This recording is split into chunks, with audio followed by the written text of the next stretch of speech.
ഞാൻ പറയുന്നത് നിന്നെ നിസ്കരിക്കാൻ ഓർമ്മപ്പെടുത്തുന്ന, നിന്നെ നിസ്കരിക്കാൻ കൊണ്ടുപോകുന്ന, നന്മകൾ ചെയ്യാൻ നിന്റെ കൂടെ നടക്കുന്ന ഒരു നല്ല കൂട്ടുകാരൻ നമുക്കുണ്ടാകണം.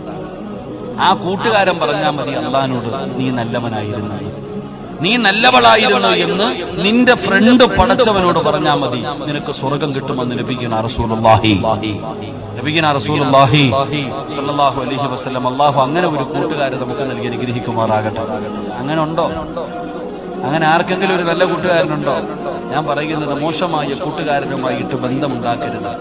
അവന്റെ കൂടെ നടന്നിട്ട് പ്രത്യേകിച്ച് പ്രയോജനമൊന്നുമില്ല. അവന്റെ കൂടെ കൂടിയാൽ അള്ളാഹുവിന്റെ ഖുർആൻ പറഞ്ഞ് നീ ഇങ്ങനെ കുത്തിനെ പിടിച്ചു നിർത്തും അള്ളാഹുടെ കോടതിയിൽ. എടാ വൃത്തികെട്ടവനെ, നീ ഒറ്റ ഒരുത്തനാളാ, നിന്റെ കൂടെ ഞാൻ നടന്നില്ലായിരുന്നെങ്കിൽ ഞാൻ രക്ഷപ്പെട്ടു പോയനെ എന്ന് നാളെ പരലോകത്ത് കിടന്നിട്ട് ശപിക്കുന്നവരെ നമുക്ക് കാണാം. അള്ളാഹു നമ്മളെ കാത്തുരക്ഷിക്കുമാറാകട്ടെ. അതുകൊണ്ടാണ് നബി തങ്ങൾ പറഞ്ഞത്, ഒരു മനുഷ്യൻ സ്വർഗത്തിലൂടെ നടക്കുകയാ, ഒരു